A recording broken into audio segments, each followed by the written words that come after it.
Muy buen día, amables amigos de Alternauta.mx. Qué bueno que nos acompañen el día de hoy. Se encuentra con nosotros Adrián Escamilla, él es secretario académico del Programa Universitario de Estudios sobre Democracia, Justicia y Sociedad de la Universidad Nacional Autónoma de México, y a quien le agradezco mucho que se haya dedicado esta tarde a platicar con nosotros. Adrián, un gusto.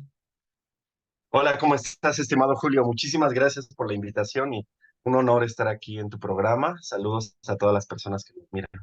Oye, qué interesante el tema que vamos a tratar hoy acerca de la injusticia fiscal. Vamos a ir explorando un poco más y más el tema. Nos vas a invitar también a una conferencia, pero queremos empezar por esta parte. ¿Qué es la injusticia fiscal? ¿A qué nos referimos y de qué va, digamos, este tema en nuestro país? Bien, bueno, esa es una muy buena pregunta y es amplio el tema. Concretamente, la injusticia fiscal es lo contrario a la reivindicación de los sistemas fiscales como un mecanismo para la redistribución del ingreso. Es decir, cuando hablamos de justicia fiscal, estamos hablando de que la política fiscal tiene que servir para corregir las grandes inequidades que existen en las sociedades modernas, estas grandes inequidades que nosotros podemos ver en pequeñas, grandes fortunas y una masa de población empobrecida. Estas grandes distancias de ingreso pueden y deben ser corregidas por medio de la política fiscal, en un acto de reivindicación y de justicia fiscal. Cuando decimos que un país es injusto fiscalmente o la injusticia fiscal es el negar esa reivindicación de la política fiscal y por lo tanto negar una de las funciones que tiene el Estado, que es velar por el bienestar común. Entonces, a eso es a lo que nos referimos básicamente por justicia fiscal. Esto está inscrito en toda una corriente de pensamiento que habla de la democracia económica, que habla de que la democracia no solamente es votar y ser votado, sino que la democracia tiene que ser desarrollo, igualdad, equidad, bienestar bienestar material para todas y todos. Entonces, en esta corriente de pensamiento que es de la democracia económica, se inscribe esta parte de la justicia fiscal, que insisto, es un acto de reivindicación de la política fiscal como herramienta para la distribución del ingreso. A esto se refiere. Me parece muy interesante. ¿Qué tal si ahorita abundamos más sobre un par de preguntas que te quiero hacer y acerca de estos modelos? ¿Qué se discute acerca de la redistribución, digamos, de la riqueza, pero a través del pago de impuestos? Pero por lo pronto me gustaría que nos dijeras acerca de la conferencia magistral que habrá este miércoles, quién va y cómo le pueden hacer las personas para poder, para ingresar, digamos, y escucharlos. Y en el programa universitario de estudios sobre democracia, justicia y sociedad de la UNAM, que dirige mi querido colega y amigo el doctor John Ackerman, estamos impulsando, mejor dicho, una línea de investigación cerca de justicia fiscal e impuestos a la riqueza. Estos dos conceptos, estos dos temas se relacionan porque desde nuestra perspectiva, en el marco actual de grandes desigualdades, de hiperconcentración del ingreso, que podemos visualizar en grandes fortunas que amasan cantidades estratosféricas de riqueza. Por ejemplo, aquí en México tenemos a Carlos Slim como uno de los hombres más ricos del mundo, ¿no?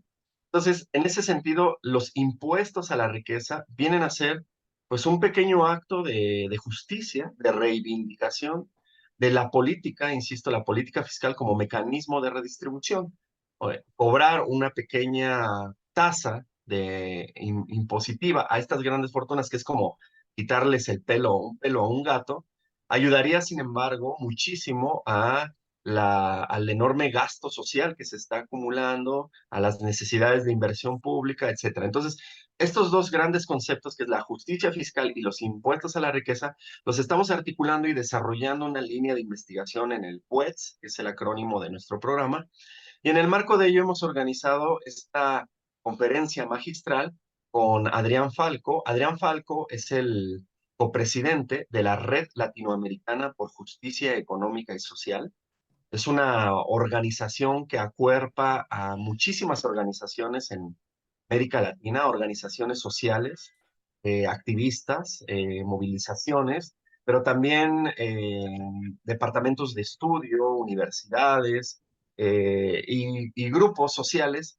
que han decidido pues luchar por este tipo de gravámenes y por la justicia fiscal. Entonces, él está aquí en México, invitado por programa universitario y va a dictar una conferencia que se va a transmitir por redes sociales, ahí a través de las redes sociales de nuestro programa universitario, que son @Poetsunam, todo junto, en YouTube, en Facebook, en Instagram, en Twitter. Ahí se va a transmitir de manera abierta esta conferencia, en donde nuestro invitado nos va a hablar más a detalle de estos temas, ¿no? De la justicia fiscal en América Latina, cómo va, cuál es la situación de este tema en los países de la región, cómo se encuentra el estado de avance de los impuestos a la riqueza. Sabemos que hay países donde ya se implementan este tipo de gravámenes, como en Argentina, como en Bolivia, donde hay diferentes maneras en que se hace. Hay, en Ecuador, por ejemplo, a las fortunas, a las herencias, perdón, en Argentina de una forma extraordinaria en el contexto de las secuelas de la pandemia. En fin, nos va a hablar también de cuál ha sido el balance en estos últimos años de la implementación de estos impuestos, qué tanto se ha recaudado, qué tanto han corregido las inequidades de ingreso que acabo de mencionar. Y en particular, él va a aterrizar esta conferencia, esta conversación, en el tema del fraude fiscal. El fraude fiscal, bueno, abarca muchos aspectos, pero básicamente habla de evasión de impuestos, de desviación hacia los paraísos fiscales, en fin, muchos temas. Y él nos va a hablar de cuál es el impacto de este fraude fiscal en América Latina sobre las finanzas públicas y en concreto sobre los planes de inversión en educación, es decir, cuánto de ese dinero que nos hace falta en los países latinoamericanos para fortalecer los sistemas educativos, cuánto de ese dinero se va por el caño de la defraudación y de la evasión y la ilusión y los paraísos fiscales. Entonces, él es una persona que ha trabajado estos temas desde hace muchos años, es de los fundadores de esta red, que ya tiene casi 20 años de existencia y tiene mucha participación en varios países de la región y bueno, es una voz experta y muy interesante para hablar de estos temas que, insisto, pues tenemos que hablar de ellos, ¿no? No son tan complejos, no son tan complicados. A veces nos han querido vender la idea de que los temas fiscales son abrumadores, complicados y bueno, claro, ¿no? A veces hacer nuestra declaración de impuestos cuesta trabajo y esos temas lo tenemos que hacer con el auxilio de un contable, de un contador, una contadora, un contador, Sí.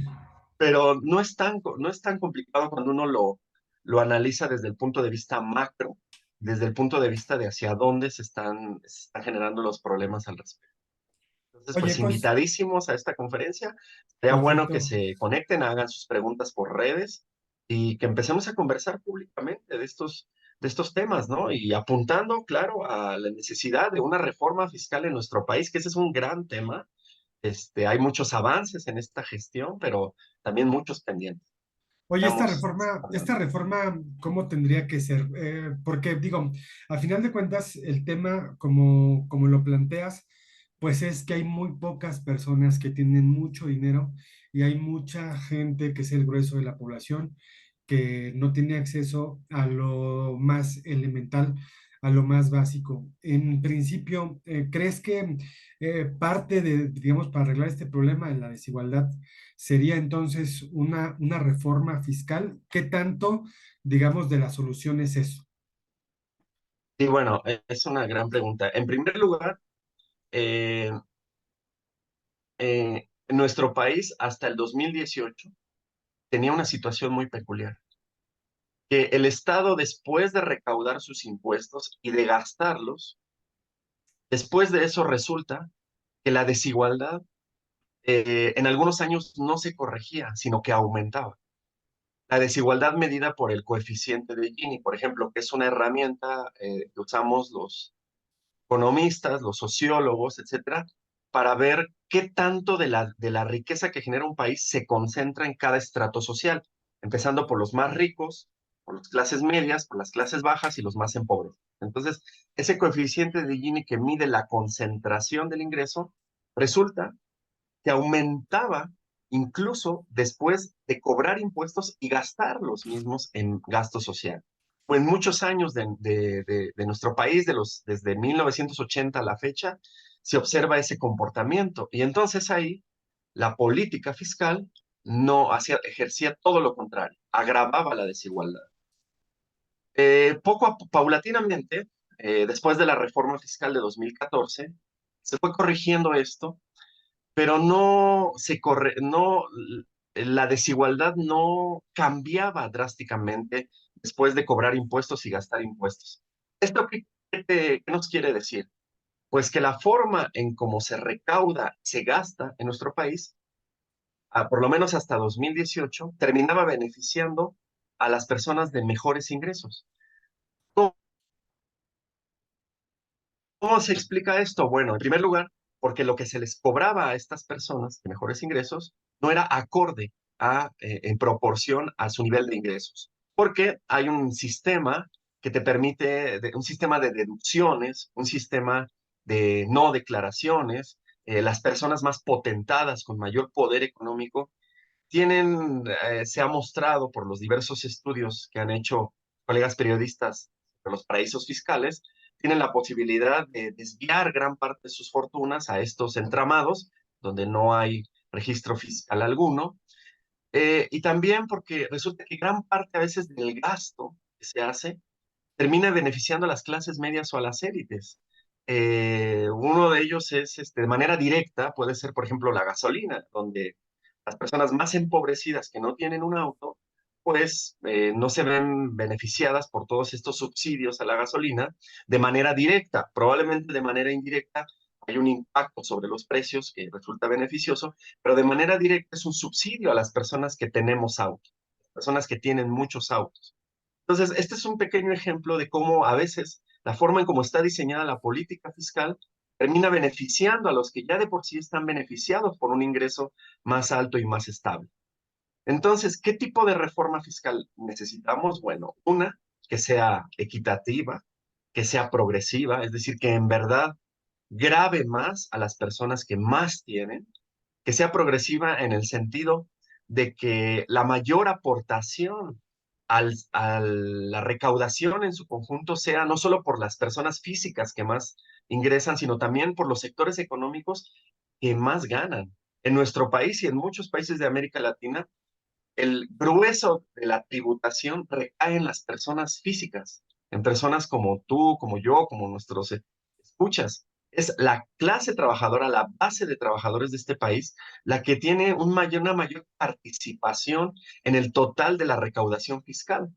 Cuando esto tendría que ser al revés, cuando tendrían que ser los bancos, grandes empresas, tendrían que ser las mineras, tendrían que ser esas grandes compañías que tienen ingresos megamillonarios anuales, las que tendrían que tener una mayor participación en la recaudación. Entonces, concretamente, ¿qué tipo de reforma fiscal necesitamos? Bueno, una que subvierta, que ponga de cabeza la situación actual y que eh, genere condiciones para que el, después de que se cobren impuestos y se gasten los impuestos, en verdad haya una corrección drástica en el coeficiente de Gini, es decir, que modifique los niveles de concentración del ingreso. Eso es lo que necesitamos hacer. Digo, se dice fácil, es verdaderamente complicado. Además tiene una cuestión política ahí de fondo Sí. dificilísima, pero pues ya estamos en las últimas, en la hora de la historia nos ha llegado, siglo XXI llegó con un cambio climático que está acelerándose más de lo que esperaban los especialistas, procesos migratorios masivos están poniendo en predicamento a muchos países. La inteligencia artificial viene con todo a generar sustituciones laborales, a generar nuevos entornos laborales. Es decir, el siglo XXI viene con una serie de retos muy, muy grandes y se hace necesario un Estado con una solvencia financiera importante para afrontar todos los desgastes sociales que va a provocar están provocando todos estos cambios. El tema del envejecimiento poblacional ya no Ujú. solamente es un tema de Europa. En México, el bono poblacional de su juventud está empezando ya a mostrar un nuevo comportamiento. Ya no somos esa pirámide, ¿no? Donde la base juvenil sostenía a una población adulta minoritaria envejeciente. Ujú. Esto ya es un cilindro. En unos años las presiones fiscales para el sistema de jubilaciones y pensiones van a ser insostenibles. Entonces, creo que es necesario estar pensando en soluciones sí radicales, sí fuertes, pero porque los retos que se nos vienen encima son de ese tamaño, ¿no? Termino con esto, esta parte. Todos aquí sabemos, ¿no? Los problemas que está atravesando el sistema Cutzamala en México. Se ha reducido la cantidad de agua por estos meses que va a recibir la Ciudad de México del sistema Cutzamala. Y es debido a un fenómeno climático, ¿no? De la falta de lluvias, pero también debido a una falta de inversión y se necesita ampliar ese sistema para poder darle abasto a la necesidad de agua potable en la Ciudad de México. Pero ¿de dónde va a salir el dinero para eso? Son cantidades verdaderamente Monstruosas. descomunales de inversión? Sí, El claro. metro, el sistema de transporte colectivo, un metro que es tan eficiente en la ciudad, requiere urgentemente modernización, actualización, más allá de los esfuerzos que se están haciendo. Pero ¿de dónde va a salir ese dinero? Entonces, es importantísimo que empecemos a pensar en términos muy sencillos de ingresos y gastos, como manejamos una economía familiar, y nos pongamos a pedir información y a ver la situación actual donde efectivamente hay unos déficits financieros terribles que urge corregir.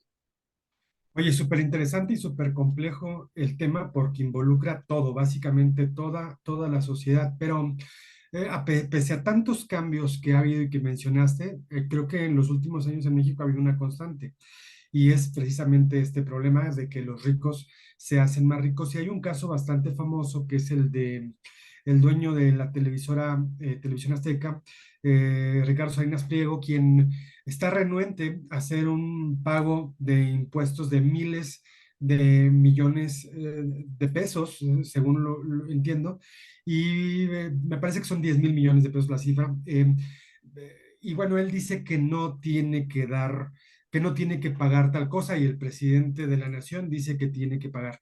Y tú cuando ves la realidad de los que pagamos impuestos, o sea, yo no me quiero imaginar qué pasa si le debo 50.000 pesos a Hacienda y Crédito Público. ¿Qué sucede? Que hay gente que se puede quedar sin pagar estas cantidades que son monstruosas de dinero, que pueden ser incluso para cambiar, si tuviéramos ese dinero junto y lo pudiéramos aplicar en políticas públicas, podríamos cambiar el rumbo histórico de una población.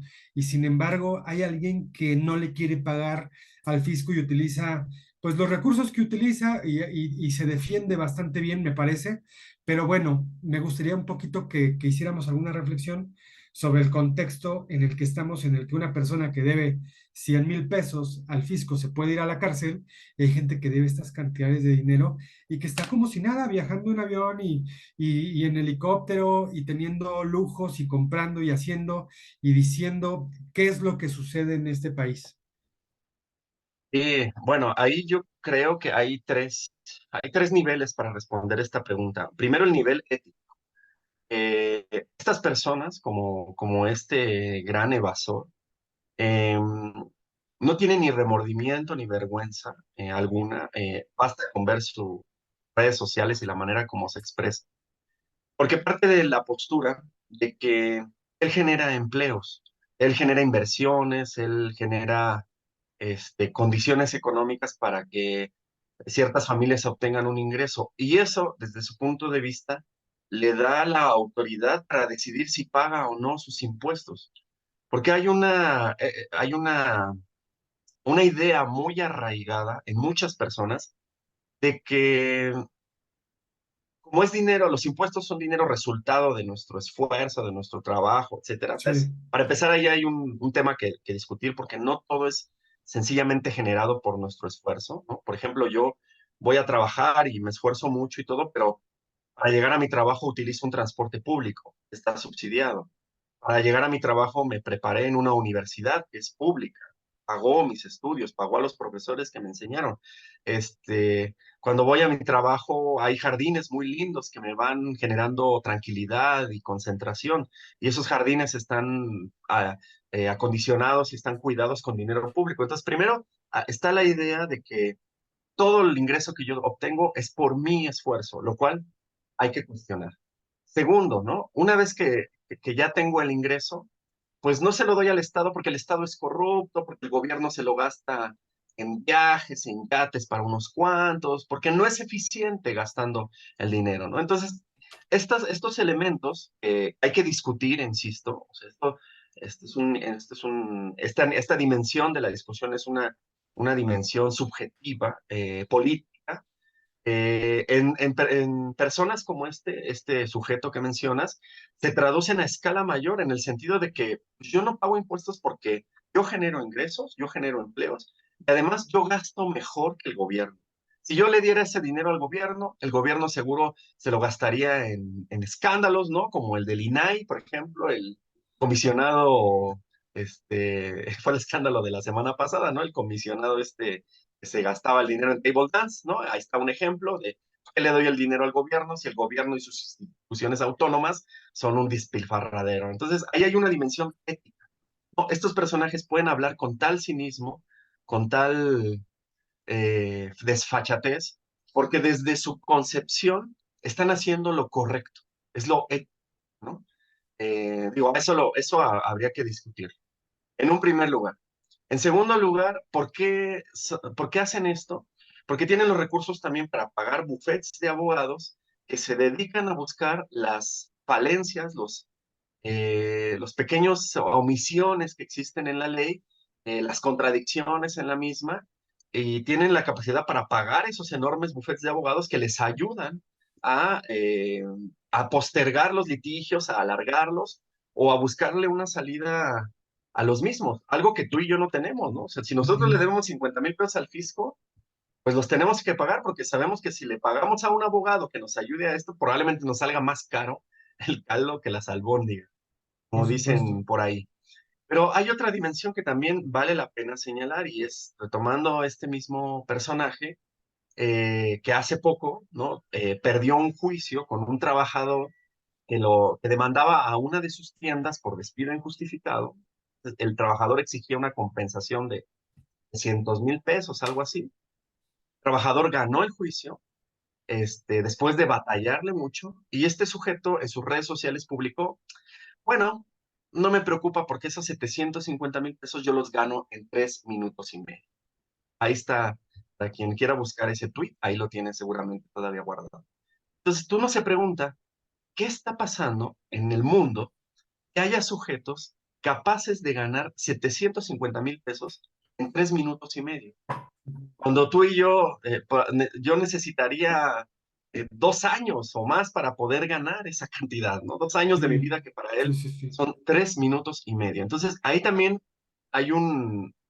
hemos llegado a un momento de la sociedad actual donde el modelo económico está diseñado de tal suerte que estructuralmente está generando estas grandes inequidades de sujetos que amasan fortunas diarias y millones de trabajadores que no pueden más que salir adelante con el día a día. Y si dejan de trabajar un día, olvídate, como lo mostró la pandemia, ¿no? Si un día dejamos de trabajar, es horrible para nuestras familias. No hay quien lleve el pan a la casa. Entonces, ahí hay una dimensión estructural muy importante de analizar que está generando estas grandes inequidades y que le da el poder político a estos sujetos para decir con la mano en la cintura: no quiero pagar, ¿y qué? ¿No? Ujú. Desde su concepción ética, están Sí. actuando bien, eh, tienen los recursos para pagar abogados que los protejan. Por el otro lado, son capaces incluso de desestabilizar economías, simplemente cerrando tiendas, cerrando actividades, relocalizándolas, este, tratan de poner de rodillas a los gobiernos que tienen una situación complicada para negociar con estos personajes, que efectivamente tienen gran poder económico y pues además este hombre dueño de medios de comunicación pues tiene también el poder de difundir mensajes que pueden llegar a calar hondo. Qué difícil, y digo, también el contexto está como para, digo, yo he visto y seguido algunos productos de redes sociales, hay mucho vendedor de humo, mucha gente que te viene a decir, mira, fácilmente tú puedes conquistar, llegar a la cima si sigues este procedimiento que yo te voy a vender, pero la realidad, no sé si tú estés de acuerdo conmigo y quisiera que me platicaras un poco, es que hay una estructura social que no, y política y administrativa y contable también y fiscal, que hace que no sea tan sencillo para todos poder tener, por ejemplo, una empresa, la conformación de una empresa, la conformación de un negocio, la conformación, ya no digas de un grupo de negocios, la simple adquisición de una franquicia no es para todos. En este sentido, ¿tú crees que esta reforma fiscal podría ayudar, si está bien planteada, por supuesto, que también eso hay que ponerlo siempre en duda? eh, ¿Crees que pueda dar pie a que la gente pueda tener más, digamos, apertura, a poder tener un propio negocio, a poder tener, administrar mejor, digamos, su dinero? Yo creo que ese tipo de cuestiones también tienen que mejorarse. Las facilidades para para la tributación, la simplificación de las maneras en que declaramos nuestros impuestos, Sí. esa parte técnica es algo que por supuesto tiene que incluirse en una reforma fiscal. Eh, Ahora, aquí también hay que señalar que digamos, esta necesidad que tienen las personas por emprender, por tener negocios propios, es algo muy relacionado con la escasa generación de empleos formales y bien remunerados, lo que lleva a una gran cantidad de personas a buscar en la informalidad o en el emprendedurismo oportunidades de crecimiento. Hablamos que en México el sector informal es uno de los más altos en América Latina. Si no me falla la memoria, pero anda como en el 50% de los empleos generados están en la informalidad. Bueno, si bien esto es muy respetable y es muy importante de atender, o sea, un sistema fiscal tendría que ser ágil y fácil para todas estas personas. Ojo, no me parece que sea el centro de la tributación, porque ha habido en las propuestas de reforma neoliberal, ha habido la intentona por ponerles más impuestos a los trabajadores informales, por cobrar IVA a medicinas y alimentos. Claro, porque viene a hacer esto menos costoso políticamente hablando que Ujú, ponerle impuestos a Dinas Pliego, por ejemplo. ujú. Pero bueno, hay que tener cuidado con eso. Pero sí, o sea, es muy importante también que haya una simplificación técnica y el fomento a una cultura del pago de impuestos que desmitifique la idea, ¿no? De que los impuestos solo sirven para la corrupción, de que los impuestos es robarnos el dinero que trabajamos, ¿no? Una reforma fiscal que facilite el pago de los mismos, que transparente el uso de estos, que muestre la importancia de que todos paguemos impuestos para un bienestar colectivo. Y creo que en ese sentido este gobierno ha dado pasos interesantes. Muchas veces se ha cuestionado el por qué este gobierno no ha hecho una reforma fiscal, teniendo, como lo tuvo al inicio de la administración, pues una mayoría en las dos cámaras y una abrumadora fuerza electoral y política. Bueno, pues creo que antes de aplicar una reforma fiscal es importante primero sanear esto, ¿no? Primero acabar con los excesos en el gasto, de faraones, con el faraonismo en el gasto público al que habían llegado administraciones anteriores, ¿no? De tener hasta comedores privados y choferes particulares y bueno, un faranoísmo que todavía queda por ahí en algunas áreas del Estado. Este caso del INAI, ¿no? Que explotó la semana pasada, es una muestra de que todavía hay personajes públicos que se gastan el dinero público en borracheras y en cuestiones privadas.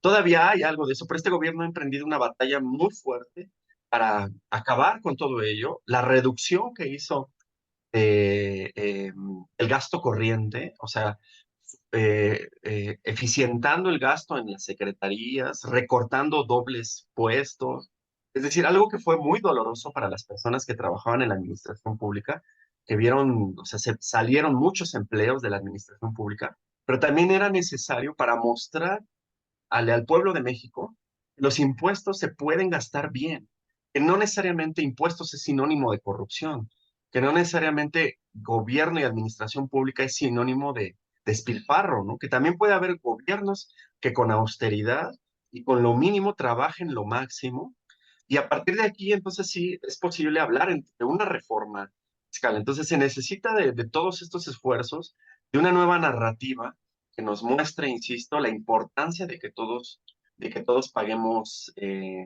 impuestos. Y ahora, sobre esto también me permito agregar, eh, hay un aspecto al que hay que ponerle mucha atención.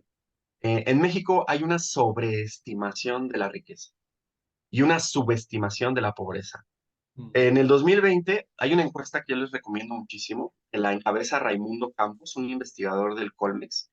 Es una encuesta que se publicó en francés, no sé, no le he preguntado a Raimundo por qué, pero es una encuesta que se llama Percepciones de Inequidad y Movilidad Social en México. Es una encuesta, a mi juicio, uno de los mejores ejercicios demoscópicos que se han hecho en los últimos años, junto con el nuestro, por supuesto, que hicimos en el PUEDS, la Encuesta Nacional de Culturas Políticas y Democracia. Pero bueno, Raimundo Campos muestra en ese estudio que en México la mayoría de la población considera que la riqueza anda por ahí del 30% de la población. 30% de la población es rica, según la mayoría de los entrevistados, de los encuestados en este ejercicio. Pero es mucho menos, ¿no? Claro, el INEGI nos muestra que es menos del 1% de la población, y dentro de ese 1% de la población hay unas diferencias abismales, es decir, el 0.001% de la población, es decir, algo así como 40,000 familias. Estas son estimaciones del Credit Suisse de 2021. Cerca de 40,000 familias en México poseen fortunas superiores a los 40 millones de pesos. Es decir, la verdadera riqueza en este país está hiperconcentrada. Sin embargo, el estudio de Campos lo que muestra es que la gente cree que es más la proporción de la población rica. Ahora, eso se llama una sobreestimación de la riqueza. Ahora, hay una subestimación de la riqueza. Lo mismo en ese ejercicio le preguntan a las personas cuánto porcentaje de la población creen que es pobre. Pobre. Y la respuesta anda por ahí del 45%, 40-45%. Los datos en ese entonces nos mostraban un porcentaje de la población mayor en pobreza. Entonces, ¿qué significa esta sobreestimación de la riqueza y esta subestimación de la pobreza?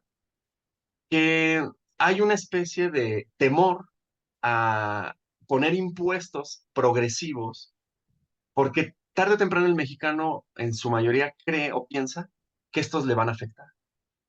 Es decir, que estaríamos como dándonos un balazo en el pie a nuestras aspiraciones de tener más ingresos. Entonces, por eso hay como una especie de resistencia.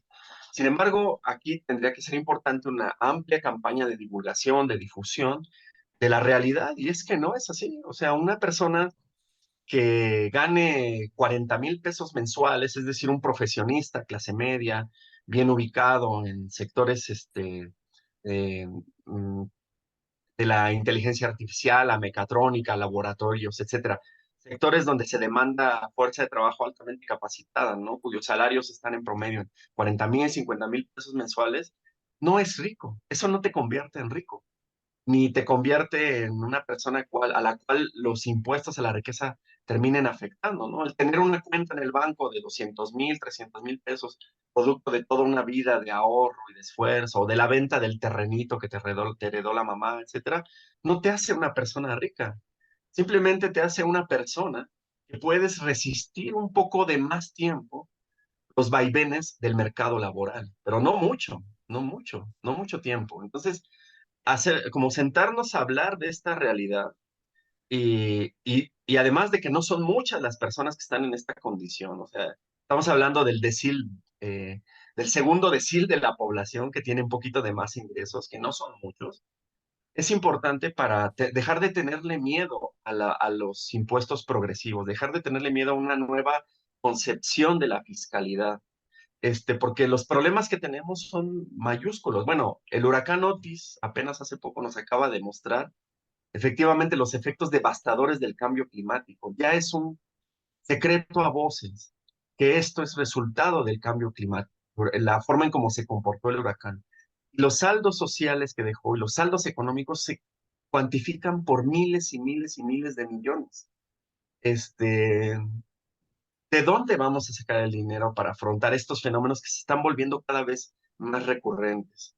Es decir, sí tenemos, a través de la fiscalidad hay un ángulo, un enfoque que nos permite ver las problemáticas en general que tenemos de una manera distinta, y que nos hace un llamado de atención sobre la urgencia de tomar decisiones drásticas.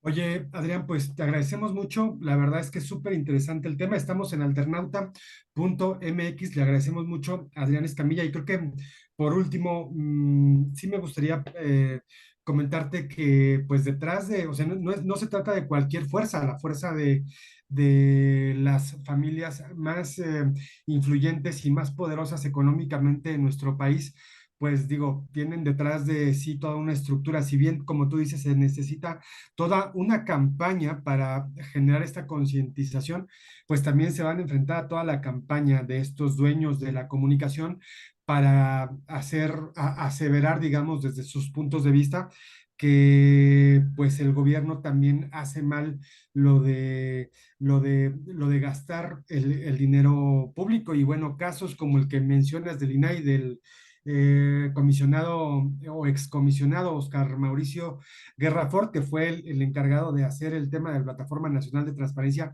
que también fue muy criticado, criticada en su ejecución y su dispendio, pues digo, no abonan, digamos, a la defensa del proyecto de la organización a través del Estado, ¿no? Entonces genera más bien también dudas y también desconfianza. Entonces, me parece que también hay otra parte que pues realmente están pateando el avispero con esta serie de reformas. He visto yo N cantidad de críticas, yo recuerdo bastantes caricaturas donde estos personajes básicamente están mangoneando y están tratando como títere al presidente en turno, llámese el último, llámense los dos últimos. Es decir, no es cualquier fuerza. Se van a poner entonces duros las descalificaciones, ¿no? Sí, sí, estamos frente a una situación pues complicada.